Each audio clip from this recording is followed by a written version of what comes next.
সেই সব স্বপ্ন কবি সুনীল গঙ্গোপাধ্যায়। কারাগারের ভিতরে পড়েছিল জ্যোৎস্না, বাইরে হাওয়া, ভীষণ হাওয়া, সেই হাওয়ায় নশ্বরতার গন্ধ। তবু ফাঁসির আগে দিনেশগুপ্ত চিঠি লিখেছিল তার বৌদিকে, আমি অমর, আমাকে মারবার সাধ্য কাহারও নাই। মধ্যরাত্রি, আর বেশি দেরি নেই, প্রহরের ঘণ্টা বাজে, শান্তিও ক্লান্ত হয়, শিয়রের কাছে এসে মৃত্যু বিমর্ষ বোধ করে। কন্টেম্প সেলে বসে প্রদ্যুৎ ভট্টাচার্য লিখছেন, মা, তোমার প্রদ্যুৎ কি কখনো মরতে পারে?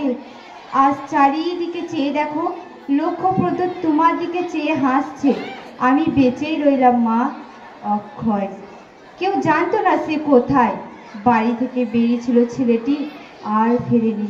জানা গেল দেশকে ভালোবাসার জন্য সে পেয়েছে মৃত্যুদণ্ড। শেষ মুহূর্তের আগে ভবানী ভট্টাচার্য পোস্টকার্ডে অতি দ্রুত লিখেছিল তার ছোট ভাইকে, আমাবস্যার শ্মশানে ভীরু ভয় পায়, সাধক সেখানে সিদ্ধি লাভ করে। আজ আমি বেশি কথা লিখব না, শুধু ভাববো মৃত্যু কত সুন্দর। লোহার শিকের উপর হাত, তিনি তাকিয়ে আছেন অন্ধকারের দিকে, দৃষ্টি ভেদ করে যায় দেওয়াল, অন্ধকারও বাংময় হয়।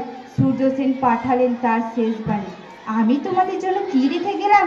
শুধু একটি মাত্র জিনিস, আমার স্বপ্ন, একটি সোনালী স্বপ্ন। এক শুভ মুহূর্তে আমি প্রথম এই স্বপ্ন দেখেছিলাম।